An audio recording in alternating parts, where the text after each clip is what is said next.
un peu anxieux. Est-ce qu'on a tout notre maquillage? Est-ce que notre tenue est impeccable? Est-ce qu'il n'y a pas quelque chose à revoir dans le déguisement?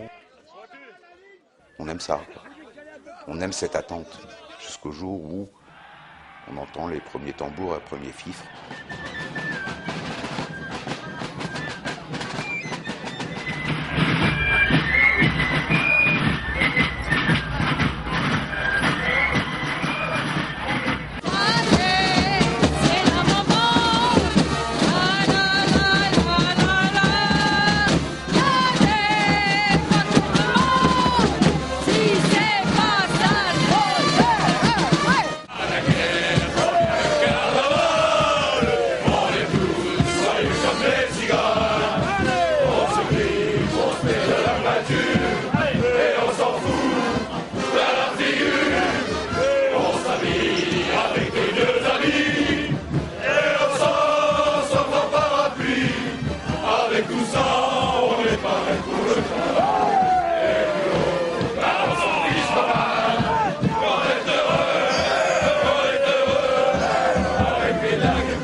Qu'est-ce qui se passe là? On est sur un bateau, on oublie tout. Dans le carnaval, je peux être un peu trop généreux. C'est la fête et puis quand on aime, on ne compte pas. Bon, c'était une belle chapelle, je vais devoir réouvrir ce soir. Il reste encore 3 caisses.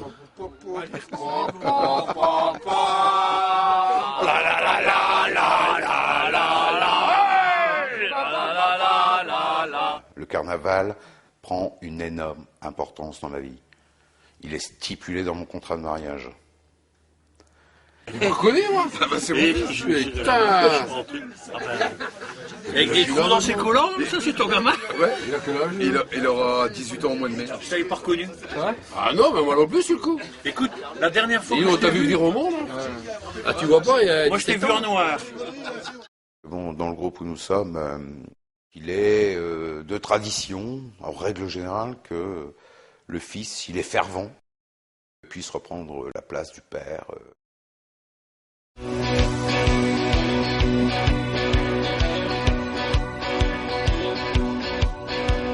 Encore un matin pour rien, une argile entre deux mes mains.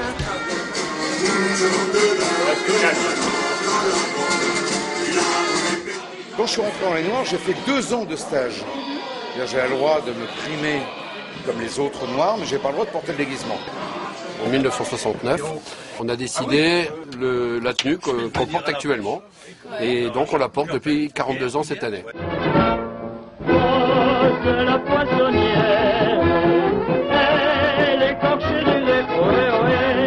Alors pour entrer dans les Noirs, c'est très compliqué.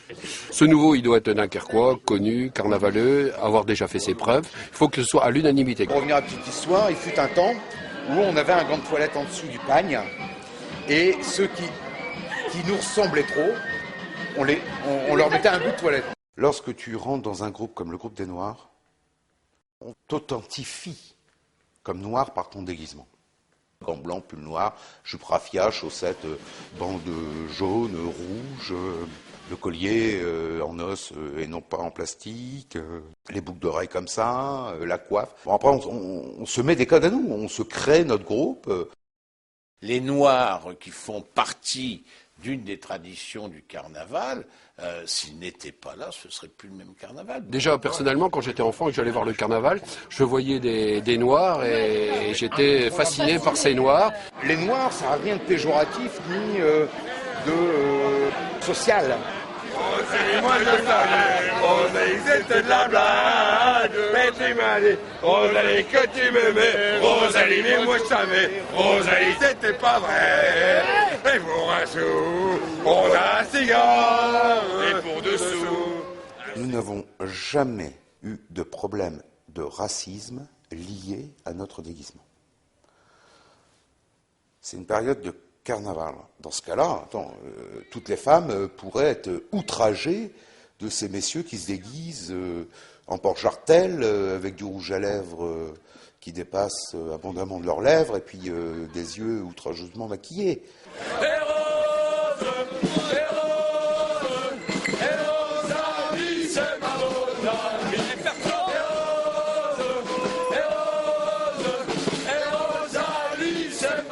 Le carnaval s'affranchit de toutes les limites sociales, de toutes les formes d'origine. On n'a aucune origine, aucun statut, aucun âge. On fait le carnaval. Voilà. On est carnavaleux, point barre. Il n'y a pas d'ouvrier, il n'y a pas de patron, il n'y a pas de salarié, il n'y a rien. Tout le monde est au même niveau. Moi, je suis déguisé comme 14 autres le sont. On est tous égaux. C'est pour moi une merveilleuse fabrique d'intégration, une merveilleuse fabrique d'insertion pour les gens. Parce que personne ne refuse personne au carnaval. Celui qui est déguisé, vous ne le connaissez pas. Alors vous n'allez pas dire je veux pas de toi, ça n'existe pas. Personne ne peut dire je veux pas de toi au carnaval. Lorsque tu es déguisé, tu es quelqu'un d'autre. Tu te caches plus ou moins derrière un déguisement. Faire le carnaval en tenue de ville, ce qu'on appelle nous en civil, moi je pense que celui qui ferait ça, franchement, il serait peut-être pas forcément à l'aise, quoi. Maman, aujourd'hui, disparue, elle me disait, mais qu'est-ce que tu vas t'en les dire comme ça? Pourquoi tu t'en les dis comme ça? J'avais une longue perruque. Mais je lui dis, non, je m'en les dis pas. Je me sens bien comme ça. C'est carnaval, c'est carnaval. Allez, viens avec. Une bonne chapelle, tu vas voir ce que ça donne. Faire chapelle, c'est tout d'un coup vous entrez dans une maison.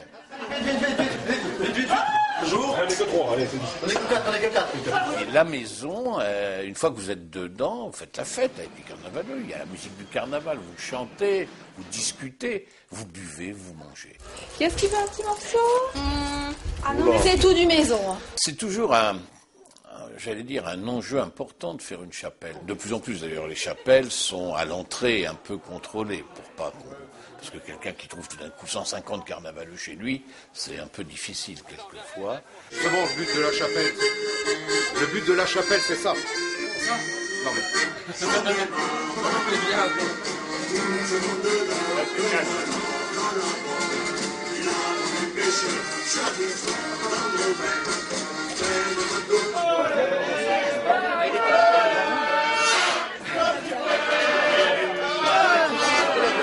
Il n'y a plus rien à boire. 80 litres de punch, 4 caisses de champagne et 180 bières. Mon épouse déteste le carnaval. À l'ouvrage, les femmes s'amusent à moudre du café. Pendant que les hommes sont partis, à l'ouvrage, les femmes s'amusent à moudre du café.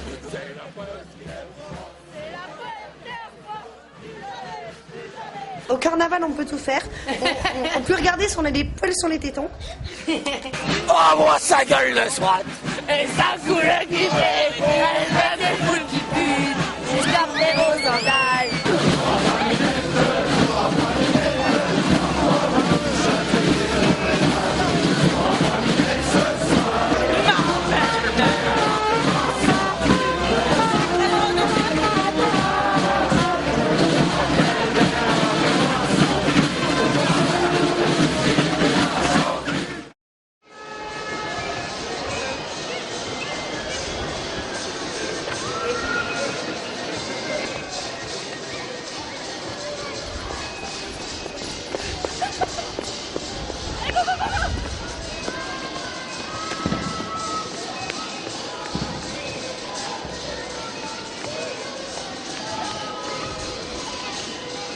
À 17h, la bande de Dunkerque approche de l'hôtel de ville. Alors, parce que l'hôtel de ville est colorié de carnavaleux.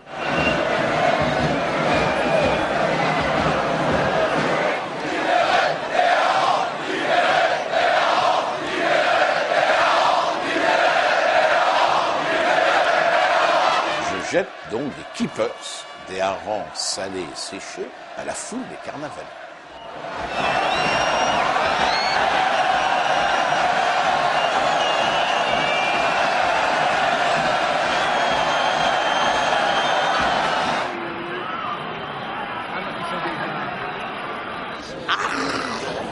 Je jette aussi 6 homards. Ce sont des grands homards en plastique rouge. Le carnaval a une faculté, il absorbe un peu les événements, il les traduit à sa manière. Et quand j'étais candidat à la mairie, mon prédécesseur s'appelait Prouvoyeur, et le carnaval scandait Prouvoyeur des Keepers, Dolbar du homard. Quand je suis devenu maire, j'ai voulu être honnête avec la demande du carnaval. Le mardi, il y a un petit entrefilet dans le journal pour dire à ceux qui ont récupéré ces homards en plastique qu'ils peuvent aller les échanger dans une poissonnerie de la ville contre un vrai homard. Et chaque année, j'en ai un qui va échanger le homard en plastique pour avoir un vrai homard. Les autres les gardent en règle générale parce que ça devient un trophée de carnaval.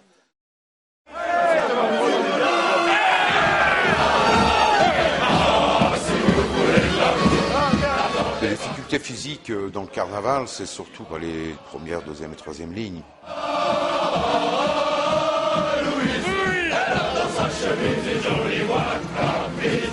C'est ces lignes-là qui sont censées justement réfréner un peu les ardeurs de toute la foule qui est derrière.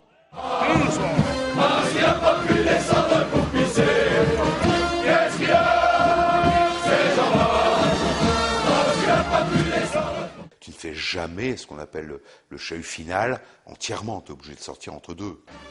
C'est impossible physiquement. Il faut le vivre, quoi. C'est violent, quand même. Hein. C'est pas de la bagarre, mais les gens sont heureux, sautent, chantent, se poussent. C'est physiquement dur, très dur.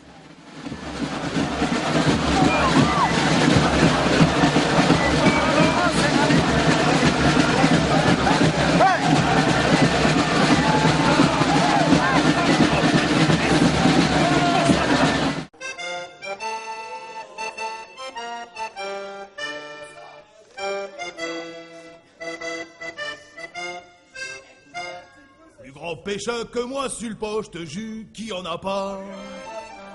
Mon bateau fait 2 mètres sur âme et il s'appelle Jean-Bart. J'ai juste à peine passé les jetés que je suis déjà à dégueuler. À ceux qui se foutent de ma tronche, je signale que c'est pour appâter.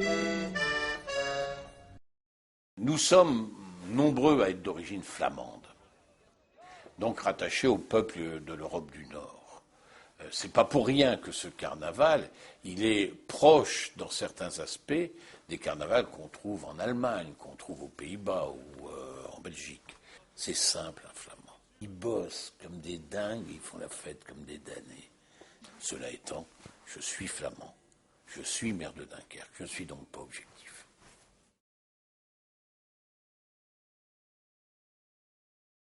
Est-ce que vous savez ce que c'est un zutsch?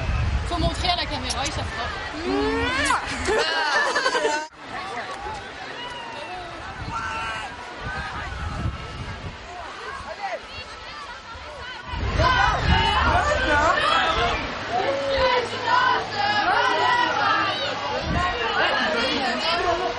Ici, quand on est tout petit à l'école, on apprend les chansons du carnaval. Et donc, quand on a 14 ans, 15 ans, 10 ans, on connaît le répertoire des chansons du carnaval. On devient un acteur. Salut à Copinard, salut à ta mémoire, là-haut, tout près de Jean-Bart, c'est la gloire, à nous guider dans le vaste, à aimer, à faire, nous voilà tous en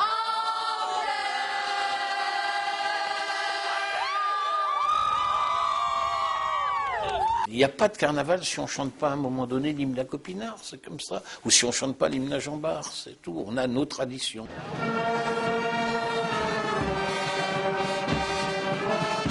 Jean Bart est un corsaire du roi qui a vécu au XVIIe siècle, qui est de la figure emblématique de Dunkerque, parce qu'il a été un très grand corsaire, originaire de Dunkerque. Et ce qui fait la personnalité de Dunkerque, c'est l'âme des Dunkerquoises et des Dunkerquois. Jean Bart, c'est un morceau de l'âme de Dunkerque. Le carnaval, c'est un autre morceau de l'âme de Dunkerque. Des hommes et des femmes vivent, se réjouissent entre eux. Ils sont leur ville. Ils sont leur ville.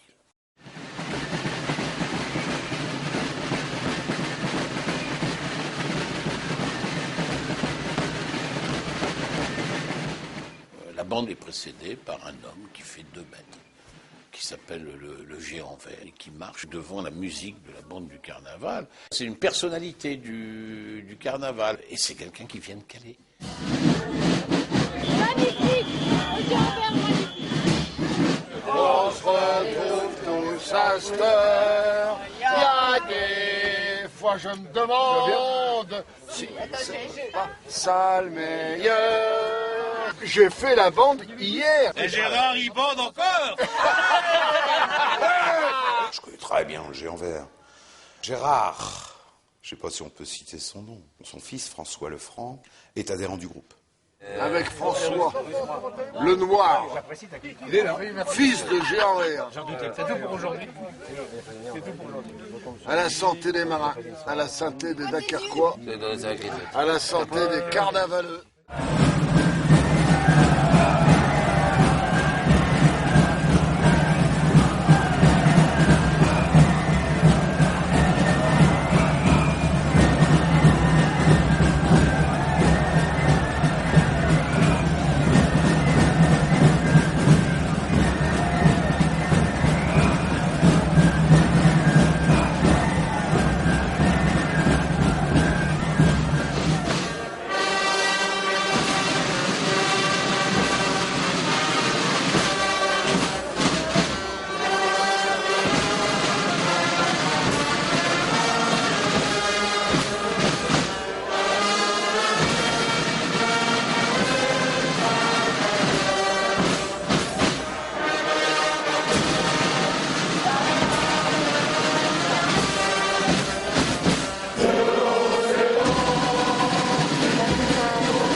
Les émotions qu'on ressent durant le carnaval peuvent être très fortes. Que ce soit au niveau physique, psychologique ou moral.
Après une bonne bande, il arrive minuit, il faut bien rentrer, hein. Mais en ayant toujours ces airs dans la tête, les fifs, les tambours t'es déjà en train de te remaquiller dans ta tête.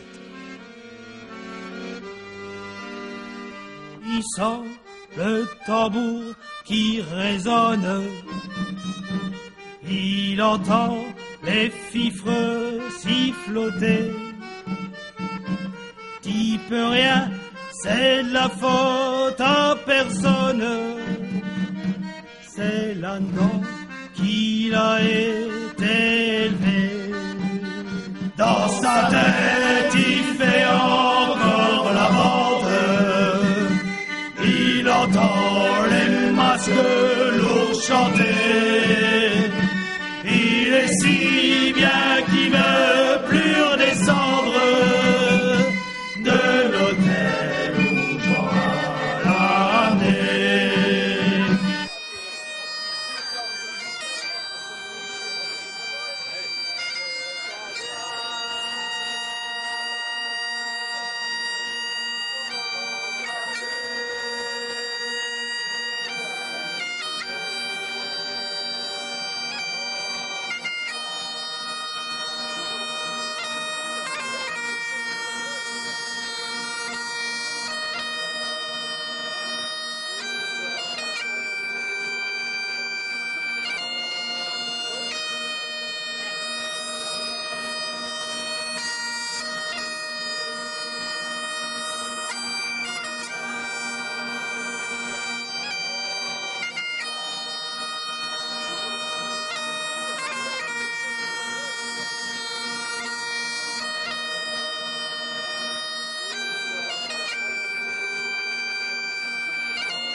Moi, je suis le plus romantique des Noirs.